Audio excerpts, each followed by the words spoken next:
दूसरे का चौथा क्वेश्चन है, मीना 2000 रुपये निकलवाने के लिए बैंक में गई है, ठीक है। उसने खंजाची से 50 रुपये और 100 रुपये के नोट देने के लिए कहा। मीना ने कुल 25 नोट प्राप्त किए, ज्ञात कीजिए उसने 50 रुपये और 100 रुपये के कितने नोट प्राप्त किए, ठीक है। अब जो लास्ट में जो पहुंचता है ना, हम उसी को मानते हैं इसमें। तो हम यहाँ पर सबसे पहले क्या करेंगे, माना 50 रुपये के नोटों की संख्या, नोटों की, इसको मान लेंगे हम x, ठीक है। और माना 100 रुपये के नोटों की संख्या, ये कितनी हो गई y, ठीक है। संख्या मान रहे हैं, ठीक है।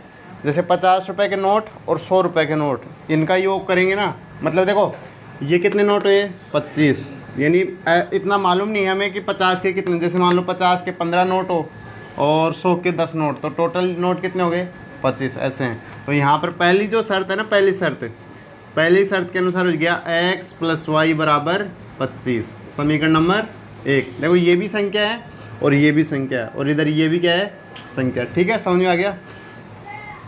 सेकंड केस में देखिए, सेकंड शर्त में 50 रुपये, तो जैसे मान लो देखो आपके पास 2 रुपये हैं, कितने हैं 2 रुपये फॉर एग्जांपल, और 2 रुपये की नोटों की संख्या आपके पास है कितनी 4। तो जब आप इसको गुणा करोगे कितना हो जाएगा, टोटल योग 8 हो जाएगा ना।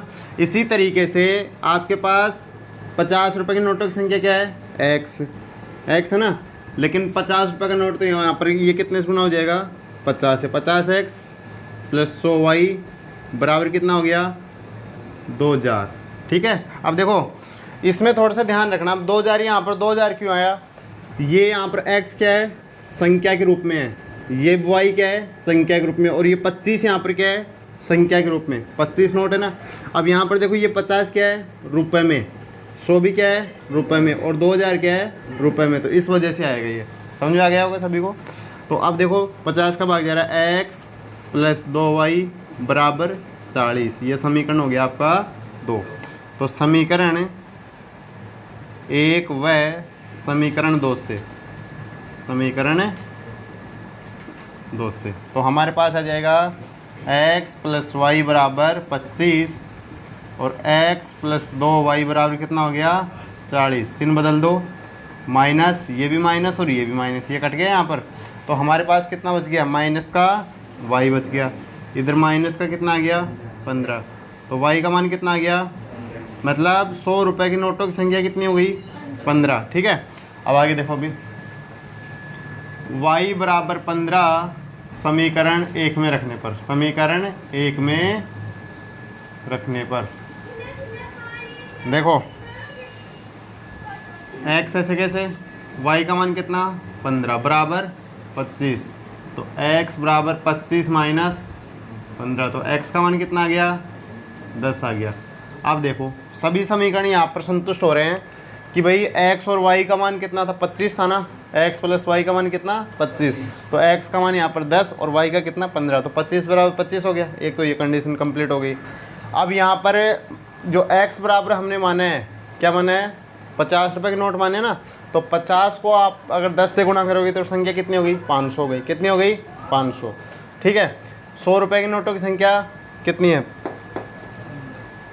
15 है ना, तो 15 को 100 से गुणा करेंगे कितना हो जाएगा 1500, 1500 और 1500 और प्लस 500 कितना हो गया 2000। तो दोनों कंडीशन यहाँ पर सही हो गई कि यहाँ पर 50 रुपये की नोटों की संख्या कितनी है 10 और 100 रुपये की नोटों की संख्या कितनी है 15, ठीक है। तो करो,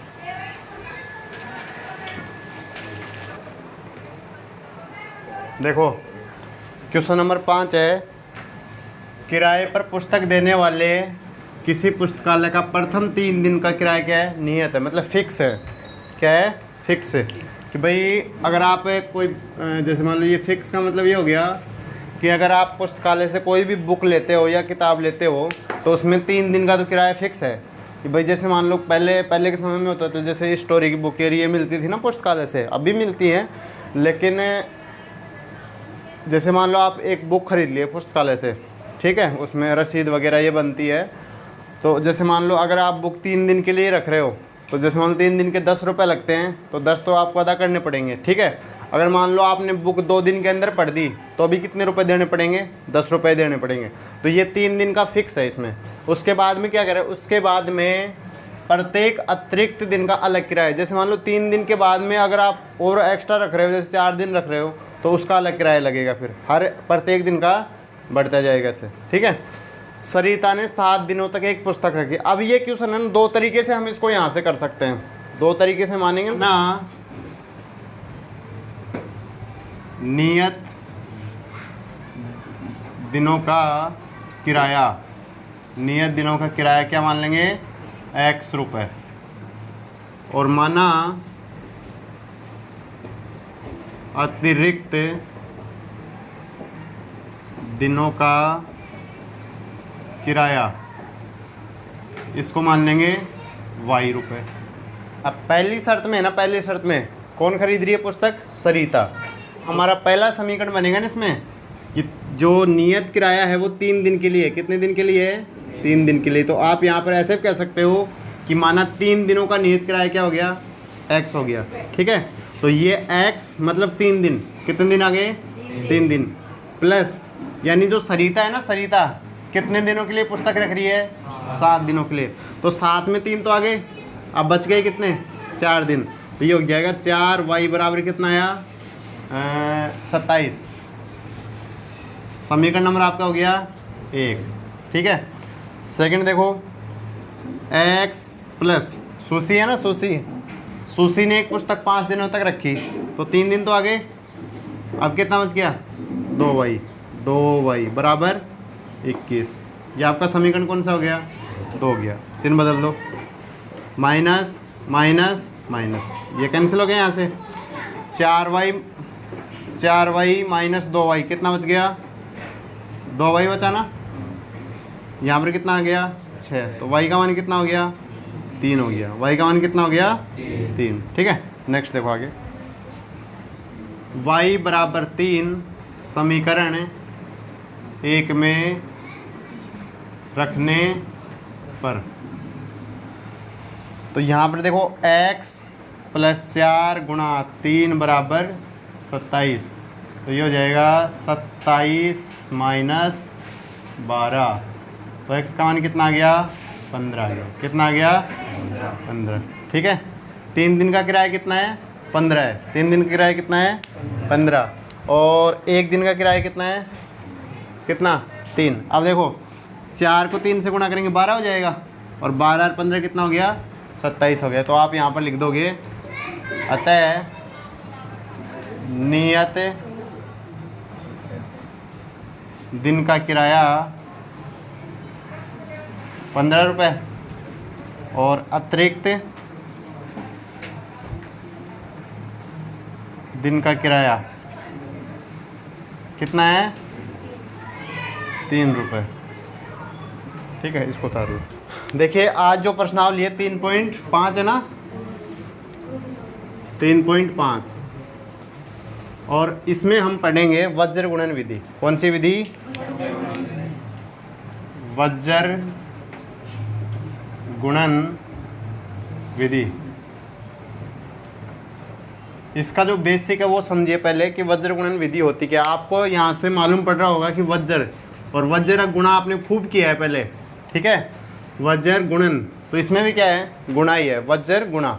लेकिन किस तरीके से होगा वो समझने की कोशिश कीजिए कि वज्र गुणा होगा क्या इसमें। देखिए आपको इसमें 2 समीकरण दिए जाएंगे, a1x b1y प्लस c1 बराबर 0, ठीक है।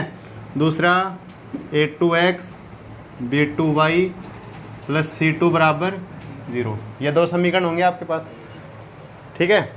अब यहाँ से जो समीकरण आपको दिए गए ना, इसमें हमें x, y और अचर पद का मान निकालना। वो कैसे निकलेगा, देखिए हमेशा इस तरीके से समीकरण आएंगे आपके पास। आप इसमें सबसे पहला स्टेप देखो, इसमें स्टेप बनाओगे, वो बनाओगे x का, फिर बराबर y का, और फिर यहाँ पर आएगा 1 का,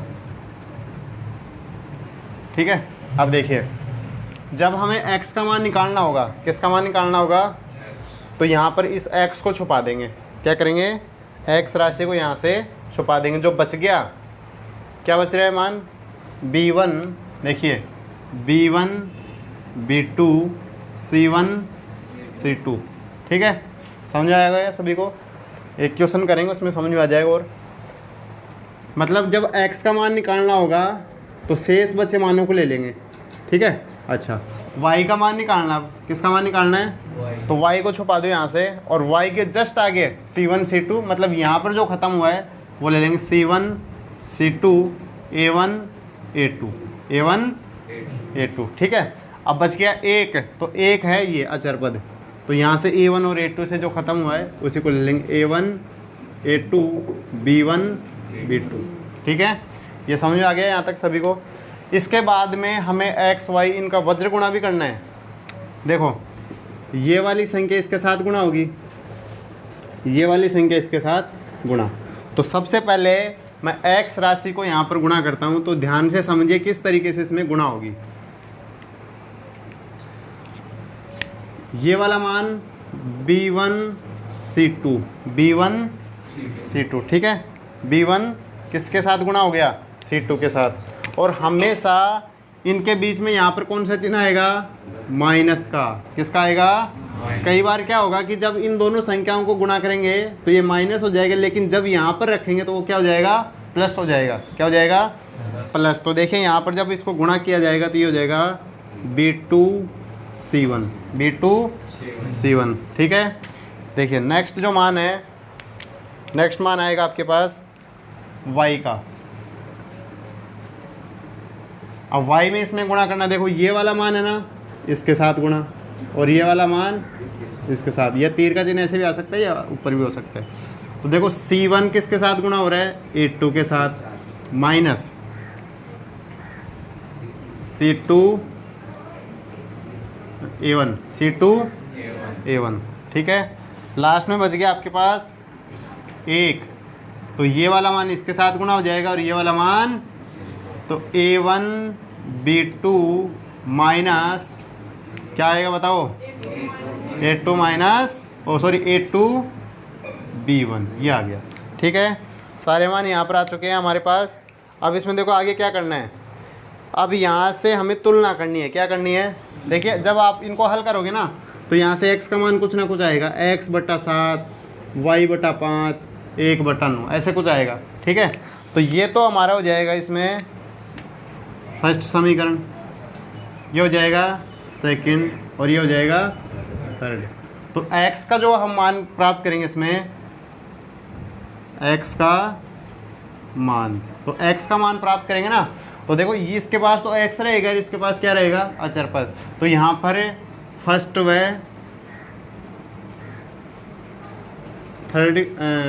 थर्ड की तुलना,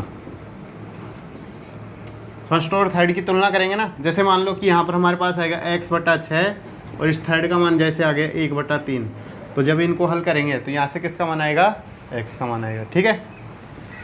इसी तरीके से अगर y का मान ज्ञात करेंगे, किसका, y का मान, तो y का मान ज्ञात करने के लिए क्या, सेकंड व थर्ड से, तो जब यहाँ से ये तुलना होगी आपस में तो यहाँ से किसका मान आ जाएगा, y का, और यहाँ से किसका आ जाएगा, x का। एक बार इसको था देखिए, हमारे पास एक समीकरण दिया गया है कि 5x + 3y = 35, 2x + 4y = 28। वज्र गुणन विधि में सबसे पहले क्या किया जाता है वो ध्यान दीजिए। ये जो समीकरण होते हैं, इन समीकरणों को बराबर, मतलब बराबर के आगे जितनी भी संख्या होती है उनको एक साइड में रखा जाता है। जैसे 35 है ना, 35, ठीक है, तो इधर लाएंगे, ये हो जाएगा माइनस का बराबर 0, ठीक है। यहाँ पर ये 28 इधर आएगा, माइनस का हो जाएगा, बराबर में क्या हो गया, 0। ये समीकरण हो गया 1 और समीकरण हो गया 2। अब वज्र गुणन विधि का इसमें प्रयोग किया जाएगा। तो वज्र गुणन विधि में देखिए सबसे पहले किसका मान निकालते हैं, x का। तो यहाँ पर हमारे पास जो समीकरण बनेंगे ना वो बनेंगे, देखिए x बटा बराबर y बटा और बराबर में 1, ठीक है भाई। अब देखो x का मान निकालेंगे तो इसको छुपा देंगे, यहाँ से y का मान निकालते हैं। तो y का मान कितना, देखो इसमें 3, y नहीं लेना है, और 4, -35 और 28। इधर -35 और -28, y का मान छोड़ दो, 5 और 2, 5 2 3 4। ठीक है, अब देखिए, अब इसमें x का मान निकालेंगे।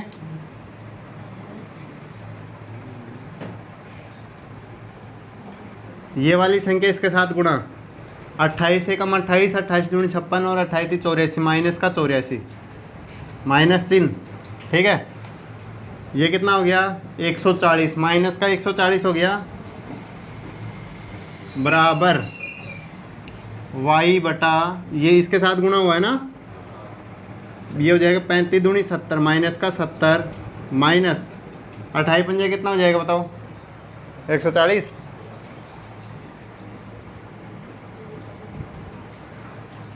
28 पंजे 140 होता है क्या, 56, 120 होगा, 28 पंजे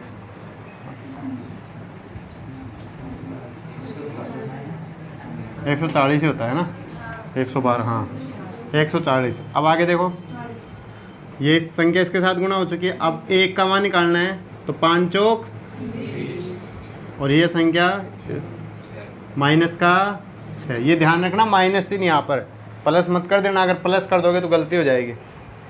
ठीक है, x बटा, देखिए ये हम पहला क्वेश्चन कर रहे हैं इसलिए इसमें स्टेप हम इसमें जानबूझकर बढ़ा रहे हैं, नहीं तो यहाँ पर माइनस से माइनस क्या हो जाएगा, प्लस हो जाएगा पहले। ठीक है, तो -84 प्लस 140, 140 कोष्टक के बाद जब माइनस होगा तो अंदर का चिन्ह बदल जाएगा, बराबर -70 प्लस 140 और 1/14 हो। समझ आया? देखिए अब x बटा, यहाँ पर कितना बचा 16 56, मतलब यहाँ पर बच जाएगा 56, यहाँ पर कितना बच गया 70 बच गया, और ये बढ़ गया 1/14। ये आपको हो गया फर्स्ट, ये हो गया सेकंड, और ये हो गया थर्ड मान। ठीक है, सारे मान कंप्लीट आ गए। अब देखिए, अब क्या करना है अपने को, x का मान निकालना है, तो x का मान फर्स्ट व थर्ड, सेकंड से नहीं, सेकंड में तो चर राशि है, दो चर राशियों की तुलना करेंगे तो कोई मान नहीं आएगा। समीकरण में क्या होता है, जब भी हम मान निकालते हैं तो एक चर राशि होनी चाहिए, जब जाकर तो मान आता है ना। तो यहाँ पर देखिए x/56 बराबर 1/14, नीचे की संख्या कट जाएगी यहाँ पर, तो x का मान कितना आ गया 14 चौक 56, यानी 4 आ गया। कितना आ गया भाई, देखो ये नीचे है ना, यहाँ पर जब इसको काटेंगे तो ये यहाँ पर कितना आएगा 4 आएगा, ये वज्र गुणा होकर इधर चला जाएगा 4, तो x के बराबर में आ जाएगा ना। y का मान सेकंड व थर्ड से, सेकंड व थर्ड से, तो y का मान निकालेंगे तो देखो y/70 और 1/14, तो 14 पंजू, तो y का मान कितना आ गया, हाँ सर समझ आ गया। तो ये आपकी वज्र गुणन विधि यहाँ पर कंप्लीट हो गई। तो इस तरीके से हम बाकी क्वेश्चनों को भी करेंगे।